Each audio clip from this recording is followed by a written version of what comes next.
मित्रों, जैसा कि हम सभी जानते हैं कि हिंदू धर्म में कुल 84 लाख योनियों का वर्णन है। अर्थात किसी प्राणी की आत्मा इनमें से किसी भी योनि में जन्म ले सकती है।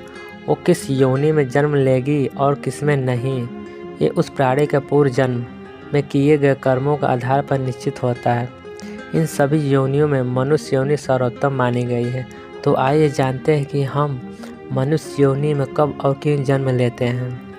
किंतु इससे पहले हम मनुष्य योनि पर आए ये जान लेना आवश्यक है कि मनुष्य योनि ना पहली है और ना अंतिम, किंतु यह आवश्यक है कि मनुष्य की योनि हमें कई जन्मों के पुण्य कर्मों के संचित प्रभाव से मिलती है। ठीक उसी प्रकार मनुष्य योनि में जन्म लेने के बाद भी हमारे पाप कर्म हमें पुनः अधम योनि में धकेल सकते हैं। महाभारत अनुसार पर्व में विस्तार पूर्वक मनुष्य के कर्मों के आधार पर नियत की गई योनियों के बारे में बताया गया है। उस संवाद में महर्षि व्यास ने स्पष्ट रूप से कहा है कि मनुष्य की योनि सर्वोत्तम है और ये हमें बहुत कठिनाइयों से मिलती है। इसलिए हमें सदैव ये ध्यान रखना चाहिए कि हम पहले ही सर्वोत्तम योनि में हैं और हमें उससे भी उत्तम कर्म करने चाहिए। वास्तव में प्राणी मनुष्य योनि में जन्म क्यों लेता है, इसके मुख्यतः दो कारण हैं। पहला, प्रारब्ध का भोग। प्रारब्ध का अर्थ होता है देव अथवा भाग्य। जैसे कि पहले बताया गया है कि मनुष्य अपने पुनर्जन्म के संचित कर्मों के कारण भिन्न भिन्न योनियों में जाता है।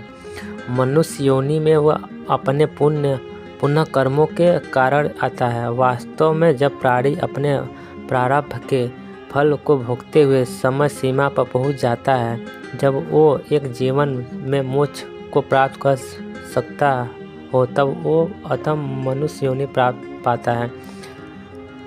मनुष्य योनि अन्य योनियों में जो मुख्यतः अंतर है वो चेतना का है। हमें प्रबल चेतना होती है जो पशु या अन्य योनियों में नहीं होती है। मनुष्य अपनी चेतना का उपयोग अपने प्रारब्ध को बदल भी सकता है। हालांकि हमें यह भी ध्यान रखना चाहिए कि हमारे पूर्व जन्मों कर्मों के कारण जो हमारा प्रारब्ध है वो तो है ही, किंतु हमारे इस जन्म के कर्म में भी निर्धारित करते हैं कि हम शरीर का त्याग कर पुनः अधम योनि में गिरेंगे। दूसरा कारण, मोक्ष प्राप्ति का प्रयास। मनुष्य योनि में जन्म लेने का मुख्य उद्देश्य है अपनी चेतना का पूर्ण उपयोग कर मोक्ष को पाना। ऐसा नहीं है कि मोक्ष केवल मनुष्य योनि में ही रहकर पाया जा सकता है।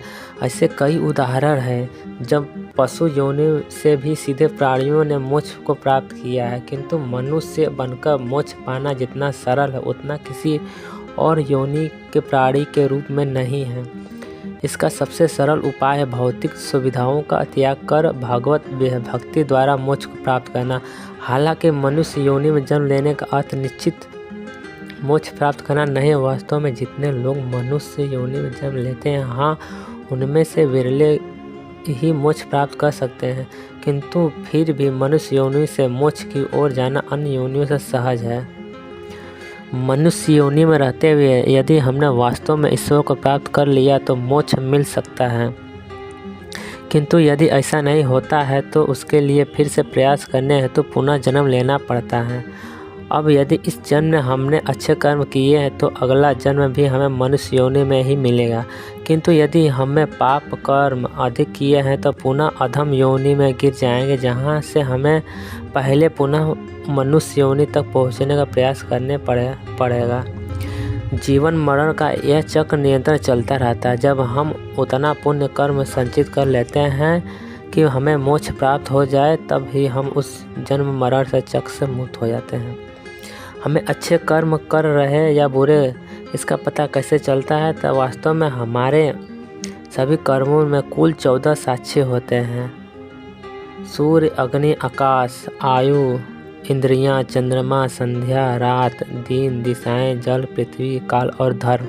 इनमें से सूर्य रात्रि और चंद्रमा दिन में नहीं रहते, अग्नि भी सदैव नहीं रहते, उसी प्रकार रात, दिन एवं संध्या भी हर समय नहीं रहती। तो इन 14 साक्षियों में से 6 हर समय उपस्थित रहते हैं, तो उनमें हमारे कुछ कर्म छूट जाते हैं, किंतु बाकी 8 आकाश, आयु, इंद्रियां, दिशाएं, जल, पृथ्वी, काल और धर्म ये हर समय उपस्थित रहते हैं, जिनसे कुछ भी छूटना। इसलिए प्राणियों को कभी भी पाप कर्म करते समय नहीं समझना चाहिए कि उस समय उन्हें कोई भी नहीं देख रहा है। वास्तव में इन 8 साक्षियों से हमारे कोई कर्म बच नहीं सकते। मृत्यु के पश्चात आत्मा गति किस प्रकार निर्धारित होती है, तो आइए जानते हैं। मृत्यु के पश्चात प्राणी की मुख्य 2 गतियाँ बताई गई हैं। पहला अगति। इस गति में मनुष्य को मोक्ष नहीं मिलता है और उसे पुनः जन्म लेना पड़ता है। अगति मुख्यतः 4 प्रकार की होती हैं। पहला क्षीणोदक। इसमें जीव पुनः आत्मा बनकर पुनः मृत्यु लोक में आता है और भगवत भजन में अपना जीवन बिताता है। दूसरा भूमोदक। इसमें जीव सुखी एवं ऐश्वर्यशाली जीवन प्राप्त करता है। तीसरा अगति। इसमें जीव मनुष्य योनि से नीचे अर्थात पशु इत्यादि में जन्म लेता है। दुर्गति। इसमें प्राणी सबसे नीच कीड़े मकोड़े प्राप्त करता है। दूसरा गति, जिसमें जीव को अपने कर्मों के अनुसार किसी एक लोक में जाना होता है। ये लोक 4 होते हैं: ब्रह्मलोक, देवलोक, पितृलोक और नरकलोक। तो आइए जानते हैं एक एक करके। ब्रह्मलोक ये सर्वोत्तम लोक है, जहाँ केवल सिद्धि व्यक्ति जिन्होंने सच्चे मन से भगवान का ध्यान किया हो वही जा सकते हैं। ये सर्वोत्तम लोक है, मोक्ष के सबसे निकट है। देवलोक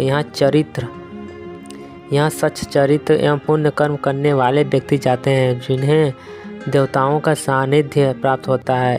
इसे ही स्वर्ग लोक भी कहा जाता है। पितृलोक सामान्य व्यक्ति जिनका पुण्य कर्म उनके पाप कर्म से अधिक है, अपने पितरों के पास इस लोक में जाते हैं। नरकलोक